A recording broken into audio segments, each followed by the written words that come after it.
vengo de una familia militar de varias generaciones y además de una doble dependencia de las Fuerzas Armadas, del Ejército del Aire por un lado y de la Marina por otro. Sentido para mí, cómo yo pude de alguna manera no uncirme a esta tradición familiar cuando mi padre y mi hermano fueron sucesivamente, cada uno en su momento, jefes del Estado Mayor del Ejército del Aire, o sea, de los titulares uno y otro de la máxima jefatura del Ejército del Aire. Yo quería ser de la alta función pública. ¿Por qué?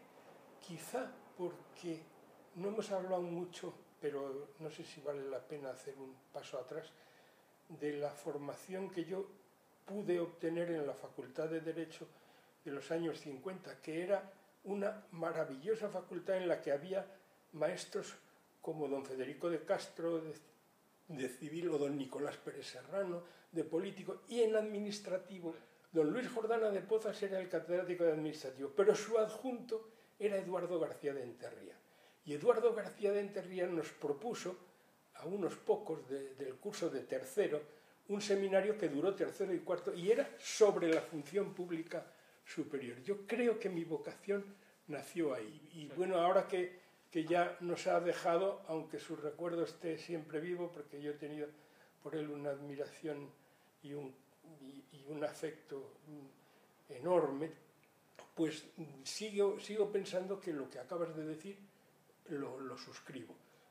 Probablemente mi vocación al cuerpo viene de lo que nos dijo Eduardo García de Enterría en aquel seminario, ponderando lo que un Estado moderno tiene que conseguir con una función pública de un nivel elevado, ¿no?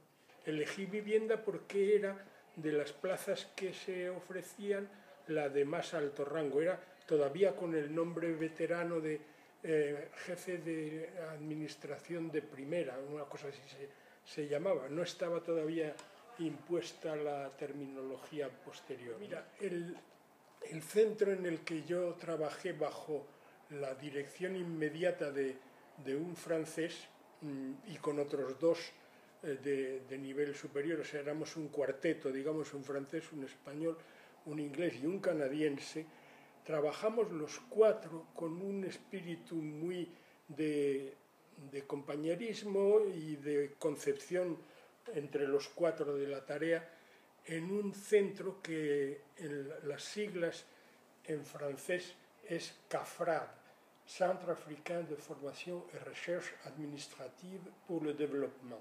De modo que era Centro Africano de Formación e Investigación Administrativa para el Desarrollo. Y la idea era organizar seminarios, producir documentación que se distribuyera a los países recientemente independientes y sobre todo con un propósito de que hubiera una intercomunicación de experiencias entre los que venían de la colonización francesa y los que venían de la colonización británica, dicho Pepe, porque es verdad que yo noté allí, por el nivel de los consulados, por la sociedad, por el centro español, yo notaba un nivel que no era el de una ciudad marroquí cualquiera, como pudiera ser Tetuán o Fez o más abajo, pues no sé, Rabat. Tánger conservaba el estilo de vida de la ciudad internacional que fue. Yo, por ejemplo, me acuerdo que, claro, como éramos relativamente pocos, pues nos encontrábamos en reuniones en los consulados frecuentemente los mismos, y los consulados eran como embajadas de grandes y de importantes, ¿no? Y bueno, yo creo que eso fue, como tú lo has anticipado, lo más interesante para mí de Tánger, que era ciudad internacional y además con una particularidad muy interesante para un español, que era el poder conocer el mundo sefardita. Nosotros teníamos en el CAFRAD secretarias que eran judías y que habían estudiado su brillante bachillerato en el Instituto francés de Tánger, que era uno de los más cotizados del mundo, también no por casualidad, sino porque la educación francesa quería tener en Tánger un punto, es decir, un liceo de categoría. Entonces yo digo esto porque gracias a esa circunstancia yo pude conocer familias que algunas trabajaron conmigo, otras socialmente conocí, que eran de origen sefardita, y ese mundo que yo había oído hablar pero no había conocido, lo conocí bastante gracias a estos contactos, los sefarditas. Esta convicción de que Tánger era una especie de final de época para el mundo, porque ya no sería, ya había dejado de ser internacional, pero él decía que conservaba mucho. Y luego también, yo me acuerdo, por ejemplo, para mí el tema religioso siempre ha sido importante. Allí había una catedral española regida por franciscanos españoles, pero luego había también una hermosísima iglesia anglicana, otra americana de una confesión protestante, o sea que también en el aspecto religioso había una riqueza de oferta, digamos, para la que un español no estaba acostumbrado, ¿no? Digamos. Pero luego de ahí pasé al Centro de Desarrollo de la OCDE, de lo cual, modestamente, pero de alguna manera con cierto orgullo, digo que no fui yo el que lo elegí, a mí me eligieron para eso. Me llevaron al Centro de Desarrollo, que era el lugar en que con esta misma técnica de preparar documentación y organizar reuniones, era a nivel mundial lo que yo venía de hacer en Tánger para África. Eso que se ha hablado de que tuvo bastante que ver con la modernización la Escuela Nacional de Administración Pública y el movimiento del que surgió el cuerpo técnico, es verdad, o sea, eso no hay ninguna exageración en decir que por ahí vino uno de los empujes de la modernización y de la... Fui a la ENAP, me encargaron como principal ocupación, aunque tenía otras, las relaciones internacionales de la escuela. Y para mí lo más importante era la relación con la ENA, porque era un modelo para nosotros de todas estas cosas que estábamos preparando, del cuerpo único, etc.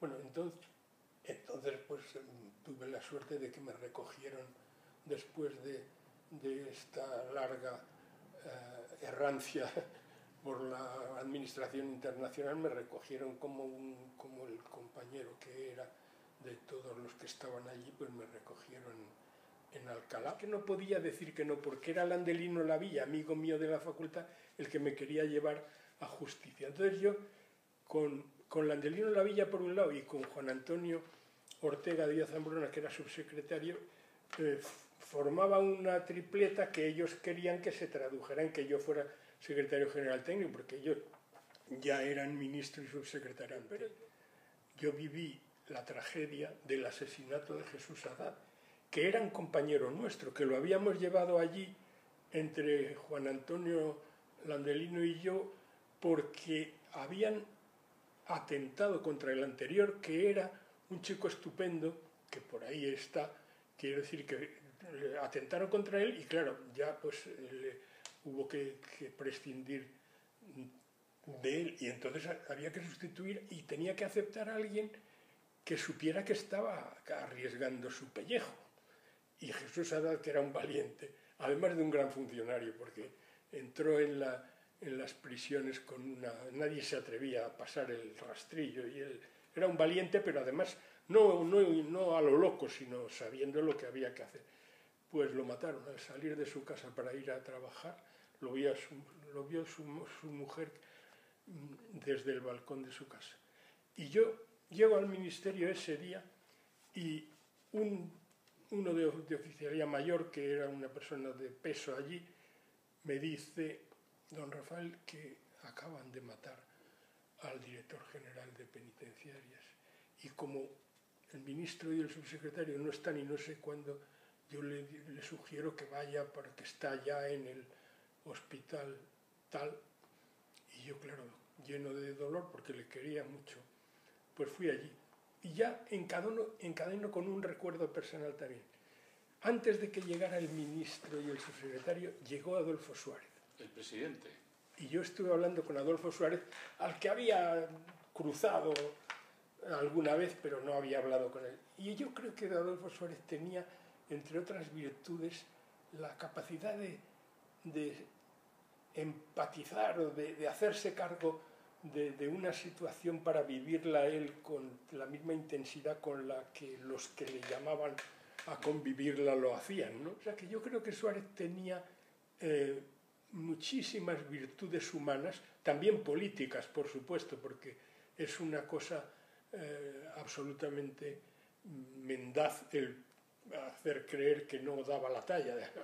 Tenía una talla política excepcional y además una honradez en todos los sentidos. Yo le he admirado a Adolfo Suárez toda mi vida y creo que la UCD ha sido tan importante en la regeneración democrática como todos los demás juntos, porque ahí estaban, pues qué sé yo, la Unión Liberal y los demócratas cristianos. Todos juntos no hicieron tanto por la historia de la democracia, por la regeneración, como hizo la UCD de Adolfo Suárez. Cuando él pasa a ministro porque Leopoldo Calvo Sotelo pasa a presidente del gobierno, me llama a mí para secretario general técnico en presidencia y ahí ya es donde conecté, aunque éramos amigos, pero conecté funcionalmente con Eduardo Gorrotxategi. Yo no me canso nunca de recordar las cosas por las que le he admirado, que son por su talante intelectual, su cultura enciclopédica y su humildad, verdad, real, porque no se daba ninguna importancia. Y en cualquier reunión, si él hablaba, se tenían que callar los demás, porque sabía más que nadie de todo. Era una cosa... Sí, en la comisión que llamábamos de subsecretarios, y que luego, todavía estando yo allí, se llamó de secretarios de Estado y subsecretarios, era evidentemente un engranaje del Consejo de Ministros. Pero en realidad no teníamos relación directa con algún ministro. A lo mejor te podía pedir que fueras allí cerca por si acaso te quería preguntar. Pero vamos, a mí no me pasó, yo lo oí de alguno, pero... O sea que la comisión de subsecretarios, que eso lo manejaba admirablemente Eduardo Gorrotxategi, con un acierto para el tiempo, que claro, no era inmenso, no era infinito, pero Eduardo, con fina tutela de la cuestión, iba dando y retirando la palabra para que todos pudieran hacer su intervención. Pero hubo un momento que tú lo sabes, porque me consta que lo sabes, que ya se cambió el orden de intervenciones a la naturaleza de las normas, o sea, al rango de las normas, para que así no hubiera el riesgo de que algunos no... Y todo eso fue Eduardo. Eduardo Gorrotxategi tuvo, como si dijéramos, el momento álgido de su dominio de la cuestión, en un momento que yo considero para mí uno de los momentos también más importantes para mí, en el que yo fui solo testigo. No despegué los labios, pero llegaron las elecciones que ganaron los socialistas en el 82 y Eduardo me dijo: vamos a recibir mañana, ha dicho que va a venir Borrell y vamos a transmitirle el tema del Consejo de Ministros. Y cuando yo pensé, ¿y yo qué voy a decir si él lo sabe todo? Y efectivamente yo le dejé hablar a él. Eduardo tenía un proyecto que se podía haber establecido ya, pero él, con muy buen sentido patriótico, dijo: bueno, ¿para qué vamos a organizar una cosa tan ligada a la política con un momento en que pasado mañana a lo mejor quieren los nuevos ministros otro tipo de organización. Los nuevos ministros aceptaron lo que él le dijo a Borrell y yo lo oí callado y entusiasta de ver lo bien que lo estábamos haciendo, puesto que Borrell, que teóricamente también era un experto en información electrónica y en tratamiento de textos y todo esto, no modificó un ápice de aquello. Tal como Eduardo lo tenía, lo asumió y lo puso en marcha. Y por eso digo que para mí ese es uno de los momentos clave que son de admiración a Eduardo y de satisfacción de haber estado con él en esa operación.